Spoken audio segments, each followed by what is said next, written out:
Mheshimiwa Wangari, good morning. Good morning. Welcome to Kenya's biggest conversation. Thank you. Happy New Year. Happy New Year. Happy Valentine's / Prayers Day to Ndu and to City. And to City, thank you for the rose flower. You are most welcome. Yeah. And okay, of course, you are helped by the lovely lady at the reception called Rose. She's the one who gave me initially, on not his you. behalf. Yeah, on your behalf. You just delivered it. It was in the jacket. Wishing the happy Valentine's in the prayers. The happy Valentine's is for City. The prayers are for me. Actually, we are all praying. We are all praying, and it's Valentine's. And you know, I think the president effectively postponed Valentine's and they cancelled the men's conference. Yeah. You know, now nobody has an excuse. Yeah, he has brought everything into one and everything called it prayer. with one stroke of declaration of today. But anyway, I think the history of Valentine's is also based in the Christianity faith in terms of the martyrdom from the Rome martyrs. So it's also for everyone to enjoy love across your parents, your friends. It's not just for lovers, as it has been evolving over the years. So eventually, I think even love to God or the agape love is also part of it. It's all part of it. It's all part of it. So thank you, and I'm happy to be back. I was here before the elections. Can you guys say congratulations? Congratulations, It's very important. Mheshimiwa. It's very important because it is not hard. It is not easy to be re-elected. 3 times. 3 times. Yes. But more importantly, re-election at the constituency level. And if you think politics is hard for men, try it for women. I think it's hard. The first time we're having 10%. 29 out of 290 constituencies being represented by women is the highest we've ever had. And can you imagine we're in 2023 and celebrating 10%? It tells you how difficult it is. But we thank God so far, and I'm happy to be back to this studio. And the hot seat, I think it's gotten hotter when I was away. Karibu sana. Thank you. Make yourself comfortable. So you're getting back to Parliament today after the recess. Yes. And so you'll start with prayers and then a procession into Parliament for the afternoon. Tell us about the prayers, because I don't want to the president has called for prayers. 18, like City says. I think this one is 17. 17 is closer. But of course, this was made over the weekend. We were in Nakuru, and we had a major prayer rally, what we would call interdenominational, inter-counties. In fact, it was fetching membership from 14 counties that were initially called the Rift Valley, all the way from Samburu, from Turkana, West Pokot, Baringo, Nakuru, all the way, 14 of us. Yeah. So, and Narok, Kajiado, all of us who constituted the former Rift Valley province. And that was just prayers. And I think that's where it started. And if you followed it on Sunday, you saw the First Lady, Mama Rachel Ruto, and the Second Lady, I don't know whether that's the right term, Pastor Dorcas Rigathi. And they also led the prayers at that point, and like national intercessors, so to say. And of course, in addition to other clergy. And I know there are different views about the prayers in terms of there are people who think we are doing it too much, people who think we are making them political. Are you? I would say everything is political. And can you and even in church, what is there not to say there is politics in church? Can you actually pray too much? Like now, you cannot pray too much. I think everyone is free to do that. But more importantly, Kenya Kwanza government has been very premised from the president from prayers, and not now, right? All the way from when there was ICC cases. I remember I went to Kapkatet, I went to, we had rallies even that time. So it's not a new thing. And I think continuing with it as a president is something to admire, and it's on a Sunday. Maybe what we can debate is on doing them on weekdays. But on a Sunday, I think people should be free to pray and to the book gather. of 2 Chronicles, chapter 7, verse 14. Since their prayers, let's get a little biblical on this one, shall we? Right. Yes, please. This is what it says. If my people, this is the New International Version. Thank you very much. If my people who are called by my name will humble themselves and pray and seek my face and turn from their wicked ways, then I will hear from heaven. I will forgive their sins. And I will heal their land. In fact, that was read by Her Excellency Rachel Ruto in Nakuru, and she was doing a special prayer for drought, because sometimes we may even try to mitigate some of these things, but they also need some supernatural intervention. And she was doing a special prayer for the rains, because I mean, we are doing everything we can. We are doing fertilizer at 3,500. We are trying to do everything that pertains ensuring that agriculture works, but without the rains, it's not possible. We need the rains to actually kick it off. So, and I think we should actually pray. And I think even as ancient communities, even before Christianity, they used to go to the mountains and pray for the rains. And I think we should not stop it until we get the rains. But let's not forget the conditions that this particular portion of scripture. You have to repent.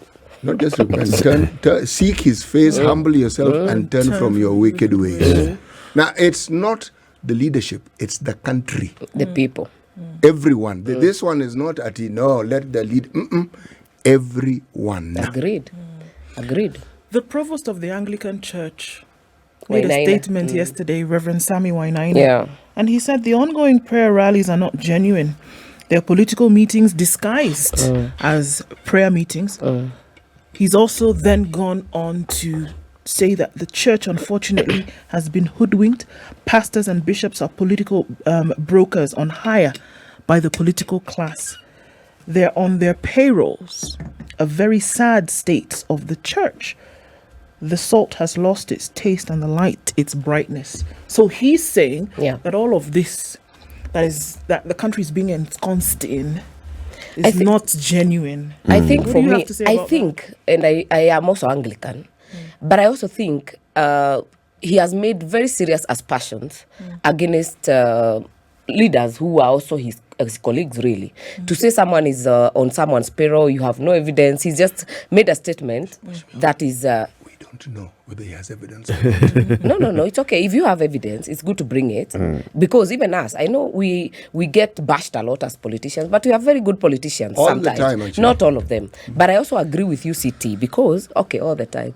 I agree with you that in terms of making seeking God's face, it's not a leader's thing to do. No, it is everybody to do that. And I think we have a responsibility, if you think you believe in God, to actually make this country work. And it is not working because of politicians. All of us must play our part. If you're in the media, play your part. If you're in the private industry, play your part. If you're selling boga, play your part. But at the same time, the things we do in secret and the ones we do in the darkness is what we need to repent to God about. But the duty that the citizen has, those who claim to have a focus on infinity and are inclined towards the ecclesiastical, the Bible demands that people pray for those in leadership. Demands. Yes. So that they may lead the country well. So if there are citizens who claim to be Christians and they don't spend enough time praying for their leaders, they should understand that it is their responsibility.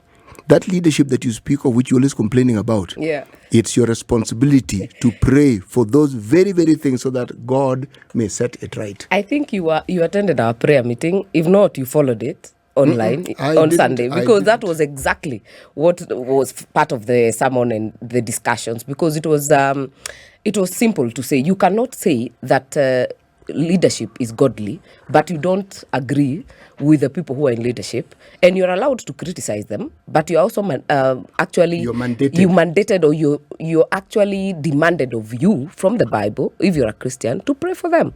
And that is the argument, that you cannot say leadership does not install itself. It's actually godly. And I had told you that when I was starting this show, that even when you go for election, there is a very big percentage and parameter that is divine, really. If God decides that it is you, he'll make a way somehow. And I think as a practicing politician, I've seen it. Somehow. And he'll use people along your way to actually get you to that position. So when you sit in that position, you also follow Colossians 3:23, that in everything you do it for God, not for people. Because even in that responsibility you have been given, it's not yourself. It is, you're holding brief for the man above to do what he should do. Okay, you people, sawa. So we shall Sawa. pray. We'll Sawa, pray. we shall pray. We But agree. are we praying in absence of all other conversations? Oh, no. At what point are we having now another national day to actually discuss the crisis in our country? By the way, To have an open conversation where we say, this is where we are as a country, this is what is happening in our country, and this is how we shall all get ourselves out of this particular mess. by the way, the prayers cannot exist on their own. I mean, it has to be backed up with practical solutions, and that's why the same Bible says, even faith, faith without action is also dead. You must believe, yes, but you also must take action, and that's why I would not expect today to see members of parliament lined up in Nyayo today. We prayed on Sunday. Okay. We will not go there. Work. For us, we are going to parliament. We are dealing with supplementary estimates. We are expecting the BPS for this budget to come. That is the budget policy statement to actually be presented for 2023-2024. So I don't expect to see members of parliament sitting in Nyayo Stadium today. I expect them to be in meetings, in committees, to be, planning for the job that is ahead, which is a very heavy entry this time in this session, because it is what constitutes the budget system, the budget cycle. It will be heavier than what we had before. Last year. So I expect them to be in parliament and in their committees. And I think that is already going on. Okay. Yeah. You were very vocal a couple of weeks ago, especially as concerns going back to school for children, about CBC and the education in general. Yeah. It felt as though you were quite concerned. I am, are actually quite concerned about what's going on as regards the high expense for parents to take their children back to school, number one. And number two, about mental challenges that children could face when it comes to having, gotten these high marks and not being able to go to school. Still an issue. What's that about? In fact, yesterday, we had a follow-up meeting with the president as Nakuru leaders. And we had the time to air our issues, what we expect in the region in terms of development, what are our priorities as it is right now. And when I got the microphone, myself, I was very clear on junior secondary school. And I say that because I'm also a CBC parent. Forget even being a member of parliament. And I think what we have done right now is catastrophic. And it is catastrophic because I have one school that one classroom is expected to have 45 kids report. Only 12 have reported. What are we saying? We are saying we are going to have dropouts who are 10-year-olds, 11-year-olds, and 12-year-olds. And I've not just spoken about this now. I've even presented a memo to the task force that was going around. I spoke about it when it was to be in secondary schools. I don't agree with it being localized in secondary school. I was one of the people who are proponents to have it in primary schools. Why? I have 75 primary schools in Gilgil. It's 1,342 square kilometers in terms of the geographical size. I have 36 secondary schools. So what are you saying? A child who is 11-year-old from a place called Ojurai maybe needs to walk all the way to Eburu, to get a secondary school close by. That means, first of all, sex predators, early pregnancies. We are telling kids to now start tamarking when they are 10, 12-year-olds. It's not possible. And that's why we pushed that it be localized in the primary school. But now the transition has challenges. For one, and that's what I said to the president yesterday, the ministry must make a policy decision that every primary school, public primary school, is gazetted as a junior secondary school. There is no two way about it. Let them deal with the capacity. Let us come with CDF to deal with the capacity. Let the Ministry of Education come to do the infrastructure. But every public primary school must be gazetted as a junior secondary school, because you cannot tell a child in my school, in my place called Oldubay, to now go look for a school 5-10 kilometers, and yet even that school they are going to has no capacity to absorb extra. Anyway. You get. So that is one issue. Secondly, this issue of new uniform, I totally disagree with it. And it's one of the issues I hope to bring in Parliament even this week. That if you are in the same school, if you're in Standard 8 today and you're wearing a short, and a grade 7 kid is wearing a trouser and a different kind of funky uniform, even psychologically, what does that do? In terms of we feel who is bigger than the other. And you cannot say kids are not existing in this same world we are in. So they're also looking at grade 7 being a bit pampered and being like the cool kids of the school. And yet we have a standard 8 we are looking at. In places where I come from, like in the Kikuyu community where I come from, most initiations, circumcision, rites of passage are done after class 8. So now we are having kids who feel by grade 6, umemaliza shule. Do you get? So you want to now go to rite of passage, you want to feel big because umemaliza shule, you're going to secondary school. Yeah. But more importantly, the issue of cost. Uniforms, 4,500. Locker, 5,500. Lunch program, a minimum of 3,000 to 5,000. What are we talking about? It means without a minimum of 15,000, now hujanunua vitabu, you are not able to get your child to junior secondary school. It's I mean, what are we doing? And I think for me, that is the issue that we should address with the ministry. Let the locker a child was using, transit with it. What is the problem? Let the uniform they were wearing, transit with it. What is the problem? Education is not about clothes. To the US, go to the US system, and the best schools that we have are, they don't even wear uniforms. I mean, it's not about uniforms. Let us deal with matters. Walimu, we are giving one teacher for 14 subjects. We have not delivered books. We have bigger issues to deal with than a locker, which you want a new one, or a uniform that you want a new one. So I hear you. So your main objection to the uniform, if I hear you correctly, is number one, because there's a standard 8 kid who's still in primary, and that standard 8 kid will feel belittled. That will be number 2. Number 1 is cost. Number 1 is cost. Yes. If this child had gone up to, the standard 8s are going to be experiencing the same issue of cost. Of course. Are you also opposed to a different uniform for secondary schools? No, secondary schools I'm okay. Why? Because this you cannot do it twice. Let me tell you right now, because I was issuing bursaries to Form 1s. We are already so overwhelmed by the requests because of the drought. People who could initially pay for their school fees are not able to because jobs are lost, because COVID happened, people moved back. You have 2 children, one going to Form 1 and one going to junior secondary school.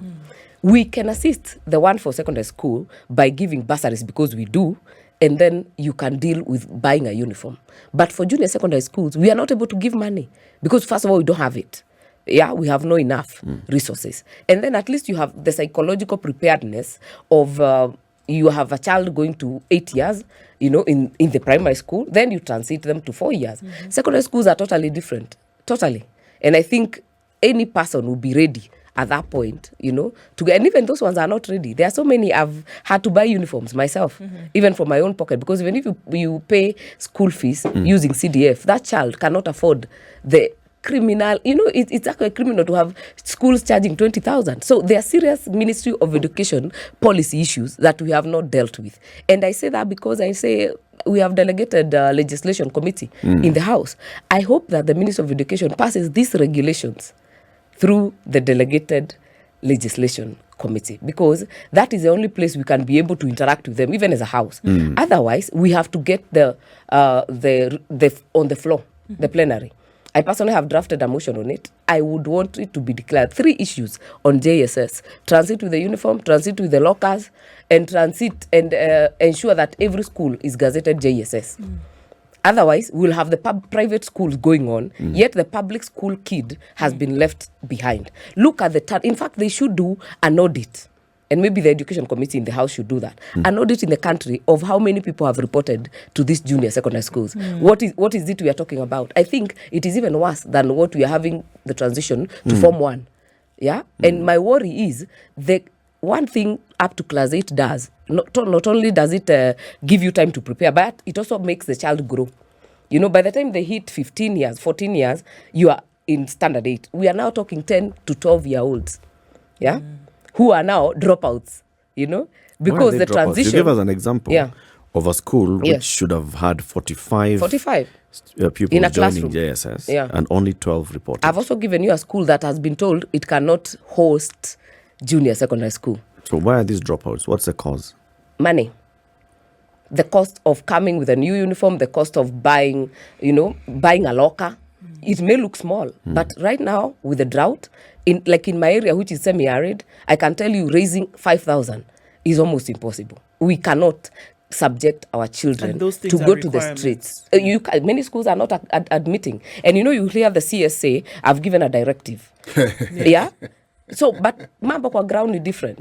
These teachers have already been told to open accounts for junior secondary school. They are already getting now their own autonomy in terms of managing the money from the primary school. And don't forget, there is also the psychological torture or trauma for teachers, because you'll be posted as a junior secondary teacher, but the person who is the head of that school is the primary school head teacher.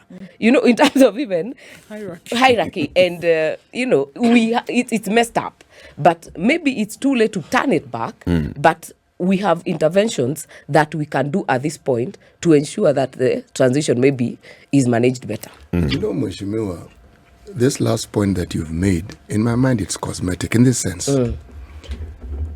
So what if the head teacher of a primary school is your boss and you're in a secondary school? I mean, so what? Yeah.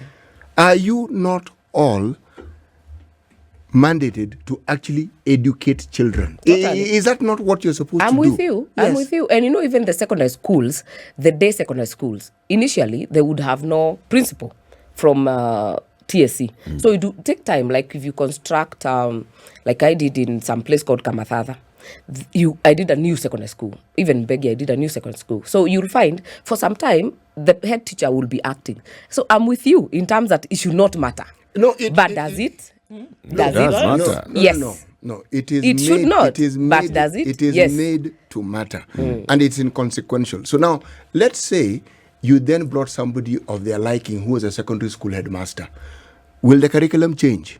Will the mandate that you have change? That's I'm calling it cosmetic. What will actually change? Are they in different job groups? The primary school head and a secondary school teacher. Eric, let me explain to you. Who's in a higher job group? No, I don't even care. Who is? No, because it's like you're asking, let's say you're all secondary school teachers, and you've been teaching for 10 years. Then the person who comes in as, say, the deputy head is somebody who began teaching 3 years after you. They have a head teacher who started teaching 6 years after you. Now, are you going to stop teaching because somebody who's junior to you in age has suddenly been promoted and they're your boss? The answer is no. In fact, as it is now, City, even without the teachers, because 1 out of 14, are our learners learning, the ones who are in school? That's the question. Yeah. Yes. They are being taught by who?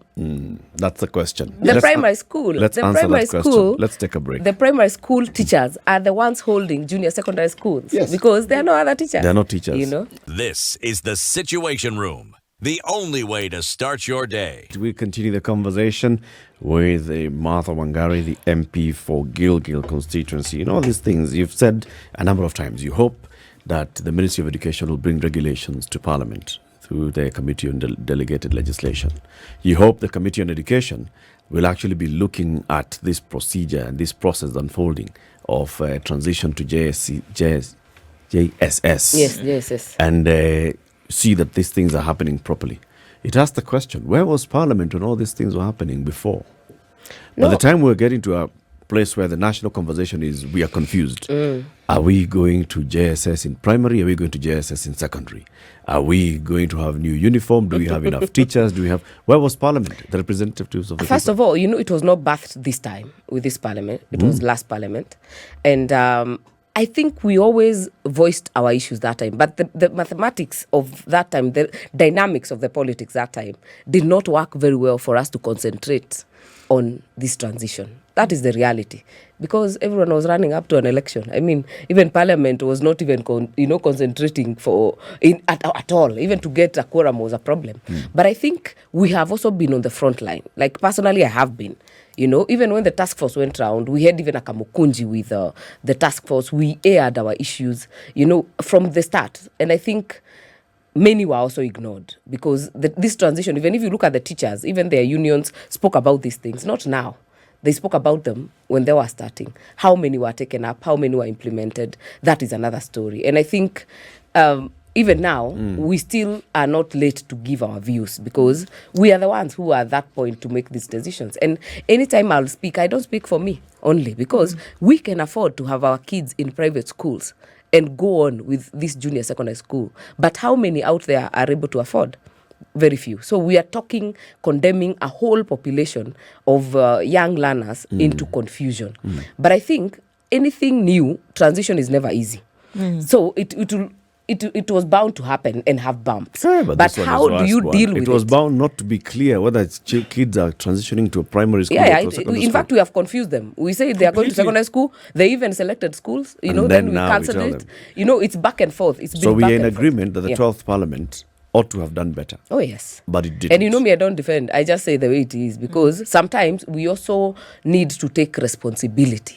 And even this, what I'm saying about hoping and all, it will come to the floor, and I can assure you, very soon, because it's a current issue. Maybe as a motion of adjournment, it is a current issue to be addressed. I know members have, and we are very quick to go to the media stations, to make declarations out there. But the most important tool a member of parliament has is the privileged floor of the house, because out of 50 million, we are only 349. We are a very small population, which is an area of privilege to actually be able to make these policy decisions and be able to actually, under Article 125, if it's the ministry, ask him to come to Bunge and give what we need to know. So I think we will be seeing a lot of that. Okay. Yeah. The thing that I find absolutely disturbing is how it is the previous parliament, this current parliament, are hurtling in that same direction, are completely blind to what they have set in motion. You see, we are thinking and talking about the discomfort and the unfortunate situation that our children will find themselves in. It's not that. We are going to lose an entire generation. I'm with you. Completely. We are going to create an entire generation of disadvantaged people who will know they're disadvantaged, who will grow up knowing that they had people who were supposed to represent them and ensure that their interests was given a front row seat and didn't. Now, we then have the gumption to actually talk about insecurity in the country. We are fermenting it as we see it. What do you do with young people who at a very young age have lost hope? Young, they are 10, 12. Yeah. What happens to that child when they're 15? What happens when they get to 20? What do you think is going to happen? There's a whole slew of insecurity that is being created by these very processes, and this is where I really don't take prisoners with you, Ishimiwa, because that's part of your duty, and you're letting this thing slide. But are we not talking about it? You, Mweshimiwa, talks about it. Yeah. The rest of your colleagues mumble about it. The others are completely silent, as though what's happening is happening in another planet, not even in the same country. Are you trying to tell me that if the Waishimiwa really put their heads together and they were serious about this issue, that changes wouldn't be there? They would be there.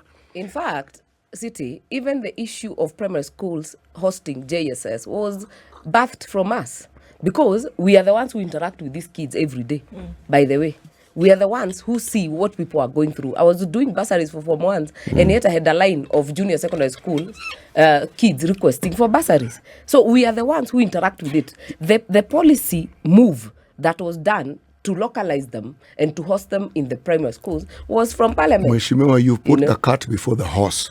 We didn't need to have gotten there. This thing could have been streamlined. So these things that we're now dealing with after the fact could have been sorted out. This, you know what I'm saying, makes sense, because we could have streamlined this thing before now we start chasing our tail as we're doing right with you now. on that. Yes. We should have done the transition better. Yes, But, and Parliament has the might to do that. Exactly. But I also don't believe in running away when there's a problem.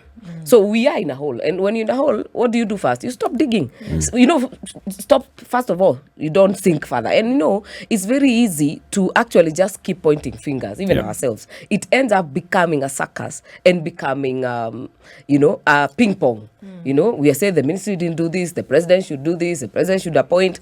And I think by the fact that the government even appointed a whole task force to deal with this issue shows that there is commitment to transit No, better. it doesn't. And they went around the country. I personally know they came to Nakuru and they took views. My problem is, how do we implement the views that we've taken? Because we have voiced these things. Yeah. And if they don't get to be implemented, it is us to deal with it. Sure. You know? Even the BBI took views. This thing of people BBI is totally different. caucusing. No. Totally different. We are talking about public participation in an exercise that is supposed to bring about change for the better, Yes. isn't? Yeah. The thing is, we have these things in abundance in this country. That change is what we never see. But the one thing, I'm in agreement with you. We can joke with anything else, but not education. Yeah. And that's why for me, I don't even think I get the enough words to actually describe it. That we are talking, like City says, a whole generation. We are talking It's not children one, several. that we are messing up at this point, and yet we say the average age of a thug in Nairobi is 17. Yeah. So we are precipitating an issue that will come and bite us as a country. Which So, is why yeah. City is saying that you're failing as our leaders. Well, All of you, wholesale. I know you. All. You know. Azimio, you know. Kenya Everybody. Kwanza, I mean, yes. Everybody by the way, to this the president. issue Look, has no Azimio all or Kenya Kwanza. all these meetings that are taking place, let's Yeah. start with the Azimio rallies. Yeah. The Azimio concerts, as I call them, are not discussing the issue of 1 million children Nope. who are confused as to their states. They haven't touched it even They once. don't talk about it. True. They talk about everything else. The Kenya Kwanza prayer meetings don't talk about it. The Kenya Kwanza meetings don't talk about it. So even the president, when he's talking, he doesn't say, all right, so we have got a big issue here. We need to actually get all our hands on deck and decide how we are going to make sure that these children are not disrupted. It's been how many weeks since they reported to school? And like This- you've said, this is now- Yeah. Mheshimiwa, learning has not commenced. Well, it has. These but children it's don't slow. know.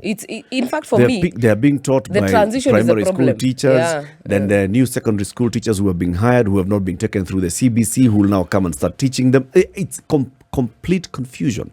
1 year will Yeah. be lost totally. for these children. I know. And this is something that And we should be discussing with all of you in leaders. fairness- You, all of you. In fairness, I agree with all of us because there will no. In fact, there is no Azimio or Kenya Kwanza. In fact, the way Parliament is, and I hope that parliamentarians we can see that, is that we are supposed to act on issues for the people, regardless of your political divide. Yeah. It's never. It's of course it's better. It's easier said than done. But the issue of like education should cut across. It's not an issue of Azimio or Kenya Kwanza. But at the end of the day, I think something has happened. I know the Committee of Education has met about it. We have not been in Parliament, so we will definitely get to get the reports when we get to Parliament because it's the House of Record. But I think all of us have a responsibility, including you, the media. And I think you've played yours very well in terms of voicing the issues. Everyone must play their role. The teachers, the union, everybody must voice these issues because Everybody is playing their role, Yes, Mheshimiwa. yes, and we are also play highlighting ours. these Yeah. issues. The union officials, Kenya Union Definitely. of Teachers, KUPPET, and all the others are talking about it. for us now, the Everybody else- implementation. Exactly. The And that is implementation. where the ball has been dropped Yes, the implementation. so callously. I hear one question now through all of this then now pops up in my head. Yeah. And as we look at, we can't run away from the question, will these things be implemented? Yep.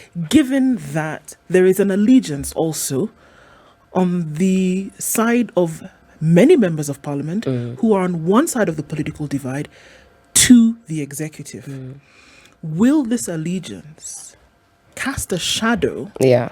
on the implementation responsibility of Parliament, regardless of who you bear an allegiance to or for?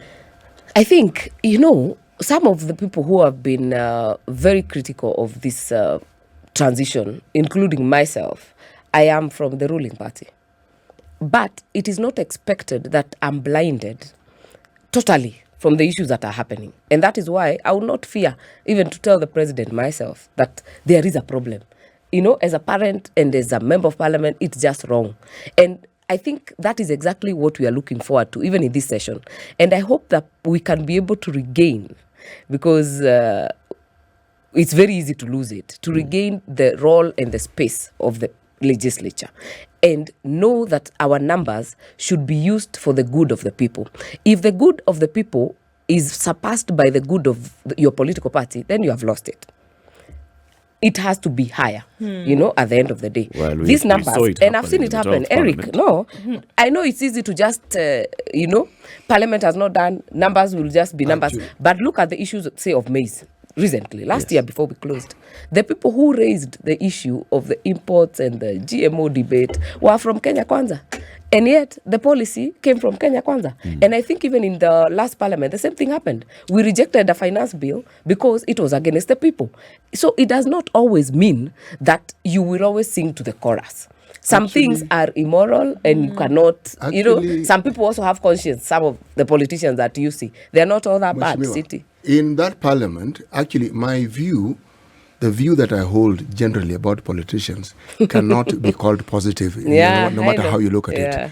Two-faced, two-timing, rent-seeking, short-sighted. I mean, think of any adjective. We also have some words for the media. Oh, no, that we know in abundance. Yeah. But so the thing is... it does not mean all are bad. Yeah. No, that's the point. You represent the exception. Yeah. I say this because if Parliament wills to do something, we see it done. We know.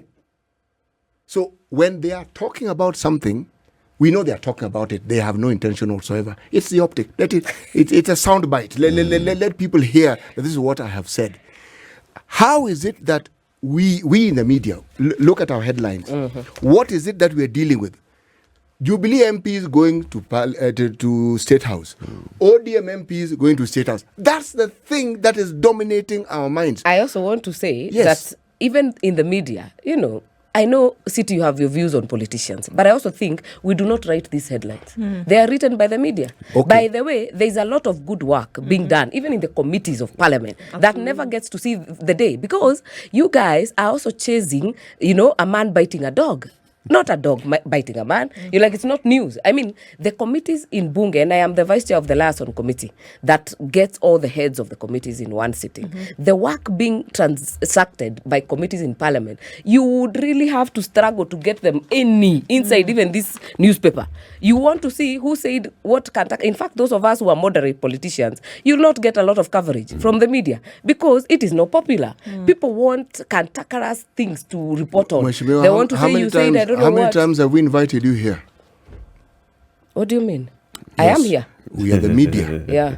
You are a moderate politician. But we will invite you again and again and again. Okay, I mean, in terms of what's being done, I hear you on that. There's a lot of work being done. I hear you on that. And I think for there's me, also the door the demonizing of parliament as a whole is also not good because we do not elect ourselves. We represent people. Sure, I hear you on that, Moshimiwa. And let me just ask this question because it's extremely important. And the hope is that you will tell, even as we ask, that you will tell us, look, this and this and this is what is going on. Sure.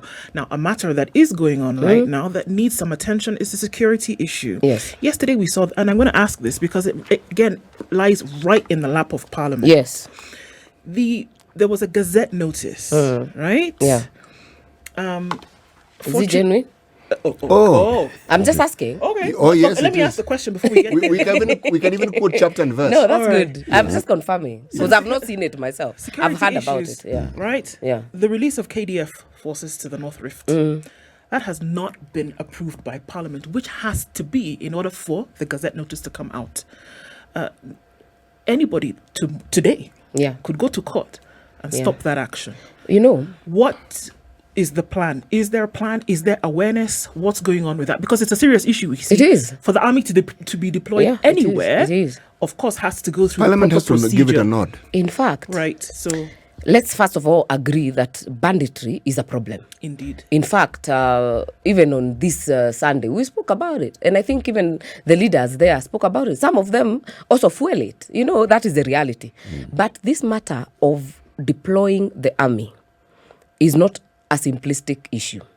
And I sit in the Defense Committee. It has not come to the committee.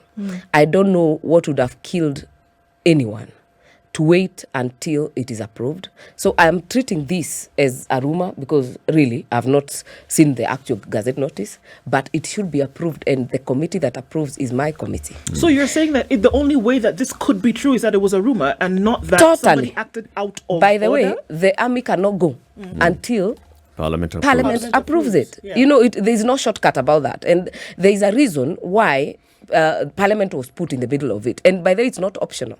It is a shall. They will bring it to Bunge, and they bring it to a subset of the whole, which is Committee of Defense intelligence and foreign relations, because there are also other parameters that inform the deployment of the army.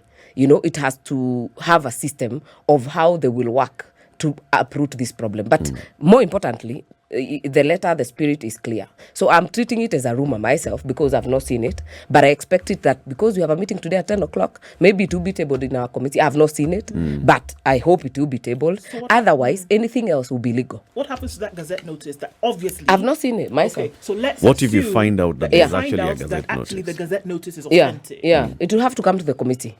Yeah, it will have to come to the committee. And by the way, if Parliament decides for one reason or another that you should not deploy, then That's that one is quashed.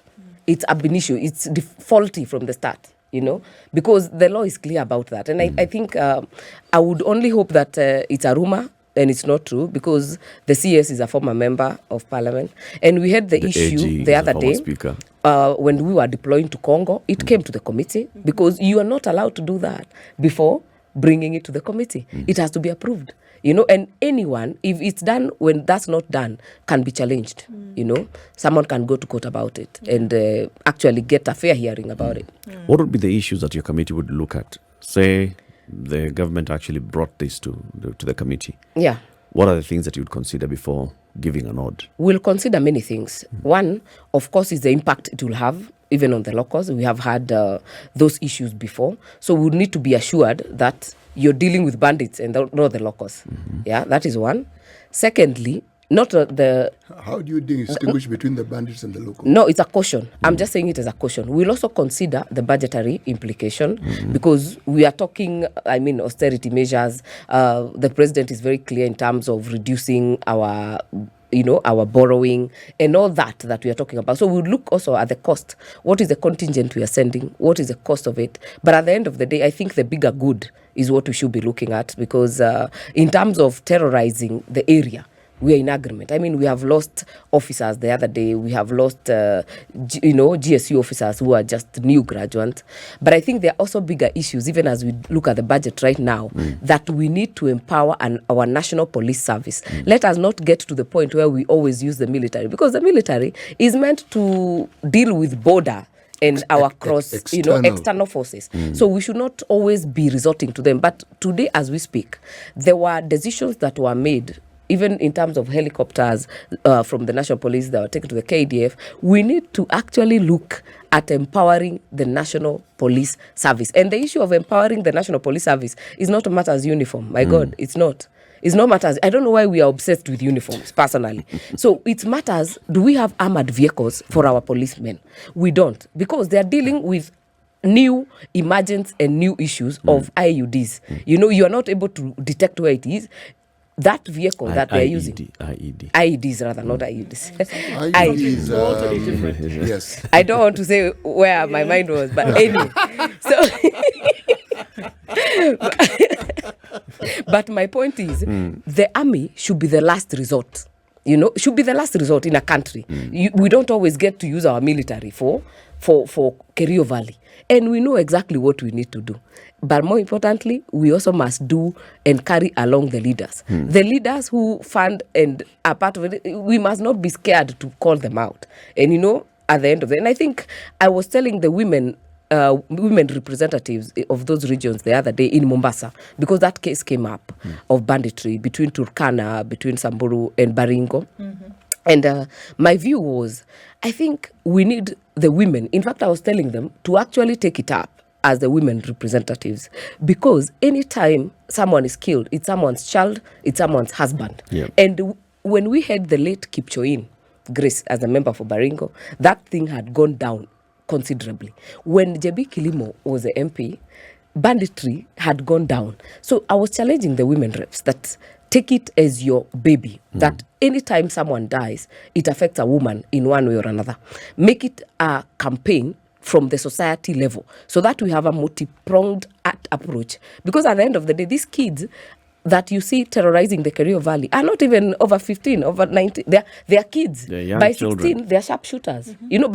By all standards. Yeah. So how do we deal, apart from say ambushing them and using fire. That's not the solution. What do you do with a 6-7-year-old who has seen that and wants to grow up and fight and die as a martyr?